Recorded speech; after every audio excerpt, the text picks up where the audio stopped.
voulez me maquiller. Bonjour Emmanuel. Cher Henri, bonjour.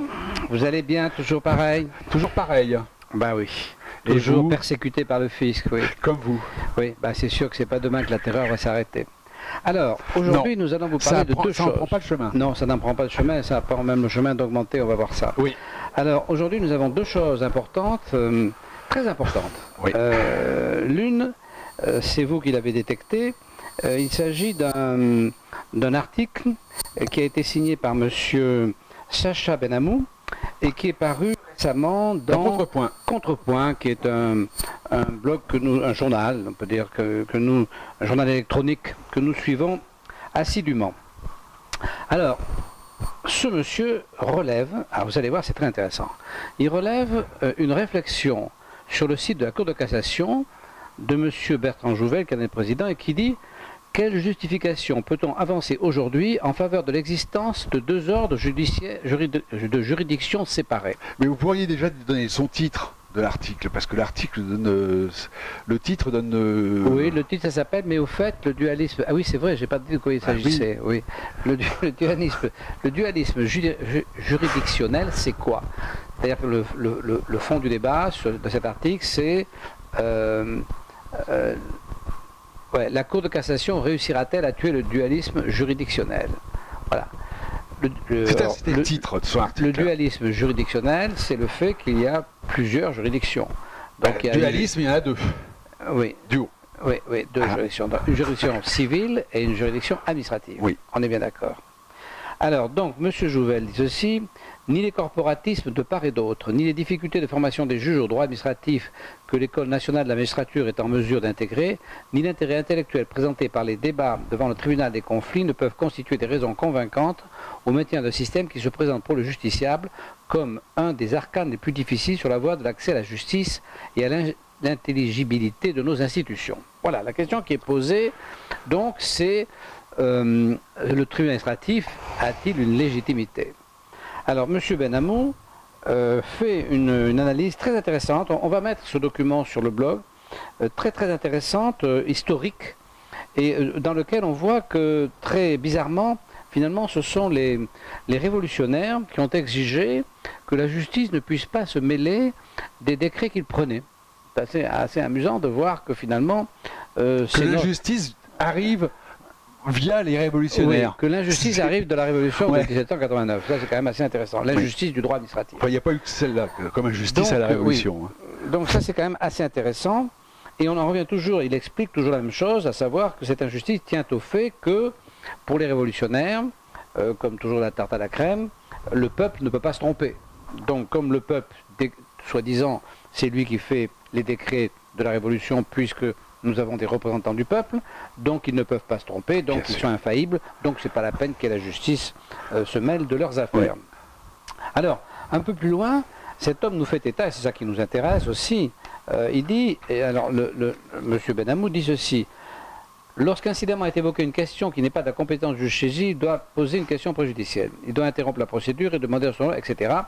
Et donc, il nous dit, l'existence de deux ordres et donc de deux instances suprêmes permet l'existence parfois de solutions divergentes concernant l'interprétation d'un droit, par exemple.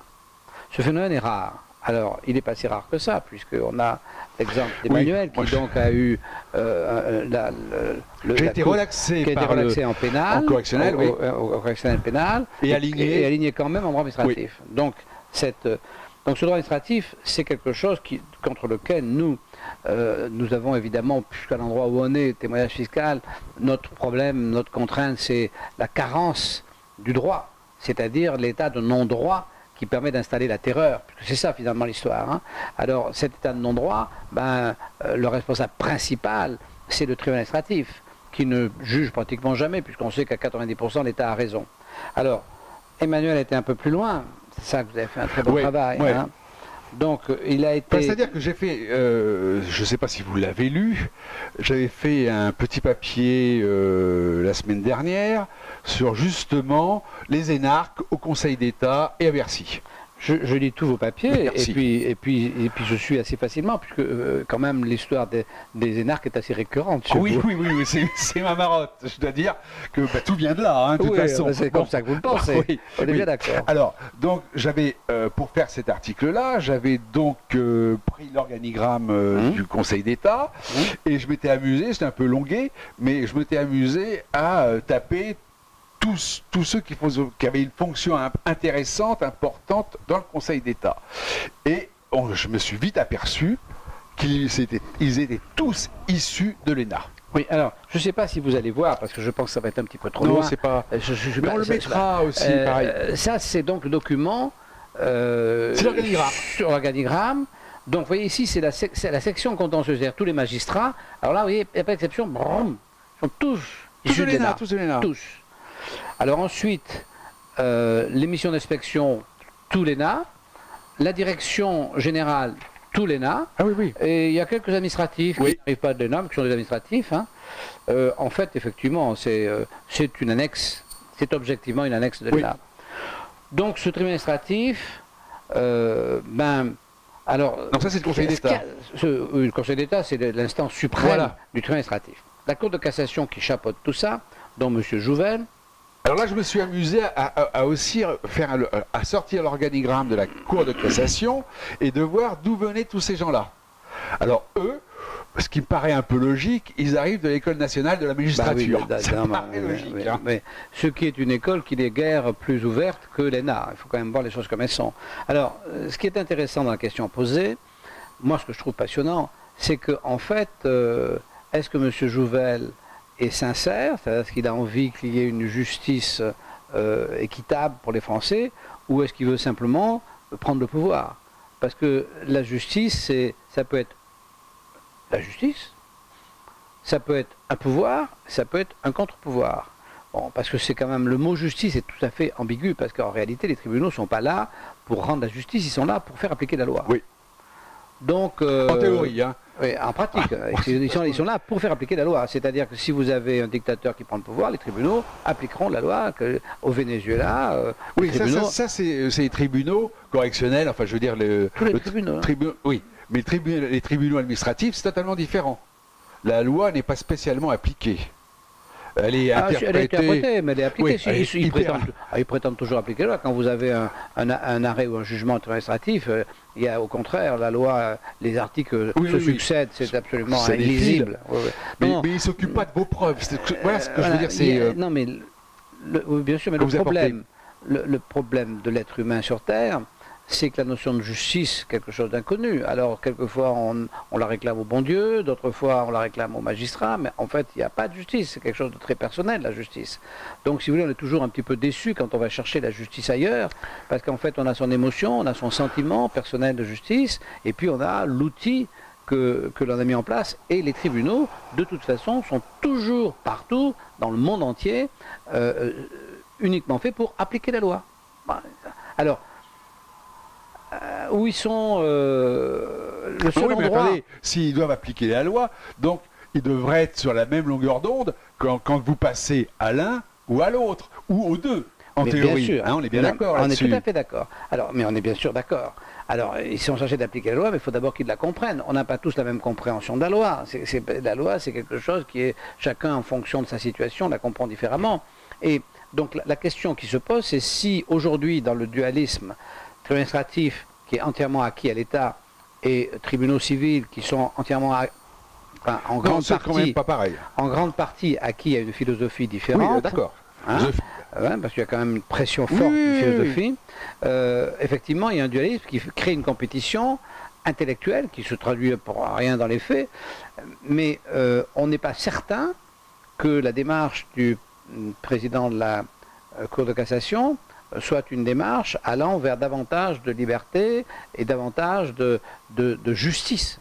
C'est peut-être simplement qu'il souhaite davantage de pouvoir. Donc il faut... Mais enfin, en tout cas, que le débat soit mis sur la table, passionnant. Hein. Moi, je trouve que c'est passionnant parce que, c'est toujours pareil, nous, on est tout à fait convaincus, nous sommes tout à fait convaincus que le droit fiscal, et le droit du contrôle fiscal, est une zone de non-droit. Bon, ça, nous en sommes convaincus, et nous en sommes sûrs, et nous en avons les preuves. des preuves matérielles. Hein. On ne va pas les répéter, mais enfin on peut quand même dire un mot, c'est-à-dire le fait qu'on est condamné sans magistrat, le fait que, enfin, toutes ces choses qui font que on est poursuivi avant que la condamnation soit définitive, enfin on a toutes ces choses, on ne peut pas garder les preuves du débat oral et contradictoire, toutes ces choses font que effectivement c'est une zone de non-droit. Alors est-ce que les magistrats du civil seraient plus ouverts que ceux de l'administratif? On peut se poser la question, parce que quand par hasard vous avez affaire à la police, qui la dépend la police qui est la police de tous les jours, qui est la même chose que la police fiscale. Ouais, mais moi je m'inscris en faux un peu. Attendez, parce que d'ailleurs vous le verrez dans mon livre de la locomotive qui est fini, vous verrez que comment dirais-je, le fisc m'a fait passer rue des Châteaux des Rentiers, c'est-à-dire la brigade financière. Ok? Et la brigade financière, lorsque je suis passé après devant le tribunal correctionnel à la demande du fisc, et que le tribunal, on le sait, m'a absous, la brigade financière a donné un avis favorable sur moi. Donc, on ne peut pas dire, si vous voulez, que moi je suis... Alors, évidemment, c'est un peu la loterie, mais les flics ont dit que j'étais correct. Bon, et après, le tribunal correctionnel a dit que j'étais correct. Bon, oui. Ils ont tous les deux renvoyé le fisc. Oui, bon, et le fisc s'en est foutu. C'est pas ça que je disais. Mais je disais que si, dans votre cas précis, la police vous a dédouané, mais si la police vous avait chargé, il y a très peu de chances pour que le tribunal vous ait dédouané. Voilà, ce que je veux dire, c'est que quand le tribunal administratif vous charge, c'est parce que la police fiscale vous a chargé. Mais quand la police civile vous charge, il y a très peu d'exemples où le tribunal civil vous décharge. En règle générale, il suit. Donc, donc si vous voulez, je ne vois pas une très grande différence par rapport à l'ordre, enfin par rapport à la police. Que la police soit fiscale ou que la police soit civile, c'est la police, c'est-à-dire c'est les gens qui sont chargés par la force d'imposer la loi. Bon, ces gens qui ont la force, ils ont le droit, ils ont la force. La police a la force, elle a des armes, elle peut tirer. Hein, ce paysan qui est parti, on tirait dessus, ils l'ont abattu, bon, donc ils peuvent tirer. Bon, et la police fiscale peut tirer elle aussi. Elle peut tirer, elle vous ruine. Elle vous ruine, elle vous saisit, elle vous prend vos affaires, elle tire donc, si vous voulez. Hein. Donc lorsque ces polices interviennent, la justice devrait essayer de voir si, parce que ces polices interviennent quelquefois, il faut le dire quand même, de manière normale, il y a quand même des délinquants, c'était une évidence, hein, mais les abus de droit de la police sont constants, que ce soit dans la police civile ou que ce soit dans la police fiscale, parce que c'est naturel. Et la justice devrait tenir compte de ça et être un rempart à ces abus. Elle ne l'est pas. Le tribunal administratif ne l'est pas pour le fisc, mais le tribunal civil qui réclame d'être le tribunal de tout le monde ne l'est pas non plus avec la police civile. C'est sûr que si la police civile dit que vous avez fait ça, comme ils sont assermentés, etc., bah vous perdez, effectivement, voilà. Bien sûr. Donc il n'y a pas une grande différence. Donc je ne crois pas qu'il se passerait grand-chose si ça changeait. C'est là qu'est le problème. C'est un problème d'ordre structurel. Ah si, vous le savez très bien que ça changerait quand même quelque chose, puisque les statistiques sont là. Quand vous êtes attaqué par le fisc et que vous passez au tribunal civil... Non, ce que je veux dire, c'est pour l'instant. Bien sûr, pour l'instant, il est certain que le tribunal civil met un point d'honneur à ne pas être différent du tribunal administratif. C'est une certitude. Mais le jour où le tribunal civil se trouve seul, je crains qu'il n'ait plus ce point d'honneur et que cette différenciation qui pour l'instant serait souhaitable, c'est une hypothèse. Hein. Ouais, enfin, je pense que la discussion est tout à fait importante. Hein. Oui, voilà. Mais moi, si vous voulez, quand vous passez devant le tribunal administratif, bah, vous défermez votre gueule, et puis c'est complètement disproportionné. C'est vraiment le pot de fer contre le pot de terre. Alors que tribunal civil, malgré tout, bah, vous pouvez parler, on vous interroge. Enfin, c'est totalement différent, même si peut-être le résultat est le même. Oui. Mais moi, le résultat est exactement le même. Moi, toutes les fois où j'ai mis au pénal des fonctionnaires avec la preuve absolue qu'ils avaient fait des faux, etc. C'est comme si j'avais pissé dans un violon. Voilà, c'est comme ça qu'on dit. Donc, si vous voulez, voilà. Mais ceci étant, je trouve que c'est tout à fait sain que le sujet soit enfin sur la table. Je trouve que c'est tout à fait sain de découvrir que la totalité des membres de la plus haute instance administrative sortent tous de l'ENA. Je trouve que c'est assez intéressant et ma foi, pourquoi pas, on verra bien ce qui va se passer. Hein. Et donc, vous savez très bien qu'ils sortent tous de l'ENA, mais à Bercy, toutes les têtes sortent de l'ENA, on est bien d'accord. Donc voilà, c'était... Bien. Alors, donc voilà, c'était l'objet du débat d'aujourd'hui. Alors, je voudrais vous parler d'un livre que... C'est intéressant. Intéressant. Non, c'est très intéressant. Je ne sais pas si ça donnera quelque chose, mais c'est très intéressant.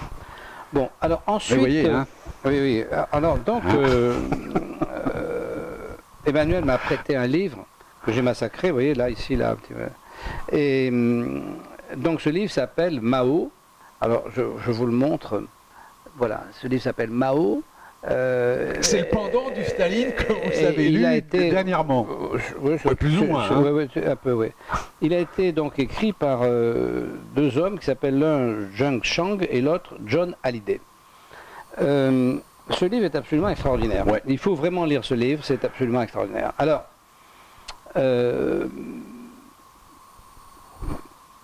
moi je pense que les faits qui sont relatés sont exacts. C'est des faits qui sont relatés à partir des archives accessibles maintenant. Et alors ce livre, vous ne le trouverez pas parce que l'édition il est épuisée. Il est épuisé, mais vous le trouverez comme d'habitude dans les livres d'occasion. Soit en allant faire les boutiquiers le long de la Seine si vous n'êtes pas pressé, soit l'écrivain à l'Amazon. Donc, je l'ai moi-même acheté. Donc, les faits sont certainement exacts. Alors après, moi, il y a quelque chose qui m'a un peu gêné dans ce livre, c'est que Mao soit un manipulateur narcissique et paranoïaque, donc un psychopathe, c'est une certitude. Mais ce livre tente à lui donner à lui seul la responsabilité de ce qui s'est passé, c'est-à-dire quand même dans les 70 millions de morts. Ouais. Hein. Une paille. Ouais. Alors moi je pense que je ne suis pas d'accord là-dessus, je pense que c'est un fou, c'est certain, mais je pense qu'il était convaincu de faire le bien, parce que je pense qu'il avait été convaincu par cette philosophie absurde qu'était le marxisme et le communisme. Venant de Russie. Oui, venant de Russie. Ah oui, c'est un objet des Russes. Hein. Il a été entièrement fabriqué par les Russes. Hein. Je crois qu'il y a cru. Hein. Alors ça a évidemment satisfait son ambition personnelle, mais je pense que le dégât est bien plus grave que la simple folie de cet homme qui était tout bêtement fou. Alors je voudrais vous lire quelque chose quand même, parce que dans ce livre, il y a quelque chose qui est tout à fait important, que je veux vous lire.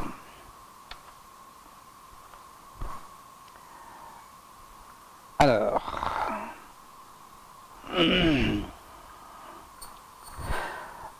Alors, donc, Mao veut faire de son pays un pays surarmé pour répandre le communisme sur la planète, le marxisme.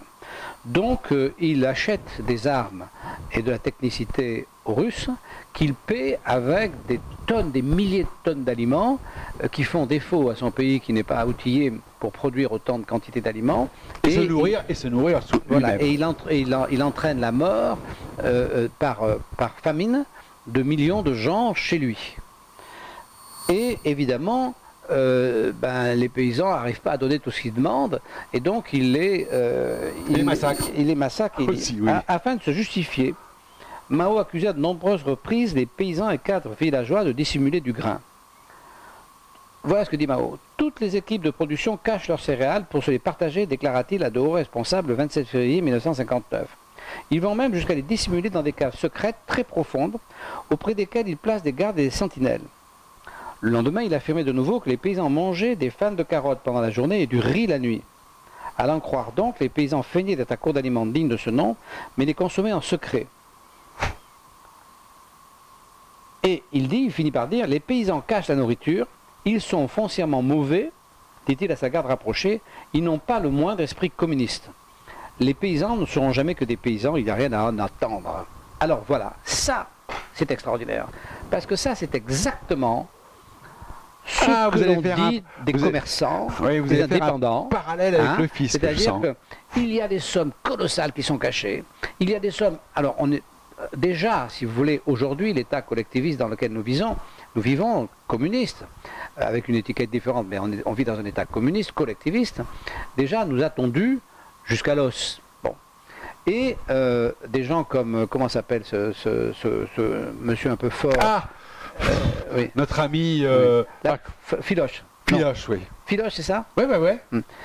Dit, mais il y a 80 milliards et répand... L'évasion fiscale. Et répand l'idée que les commerçants, les restaurateurs ont des bas de laine et que ces bas de laine, il faut les prendre parce que l'État en a besoin. Donc c'est exactement la même chose, exactement la même chose.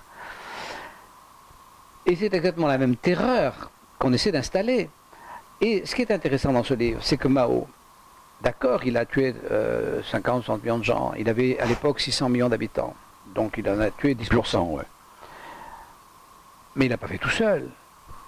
Donc il y avait une pensée générale, peut-être minoritaire, mais en tout cas suffisamment puissante, un courant suffisamment puissant, pour que ces 60 millions de morts soient possibles.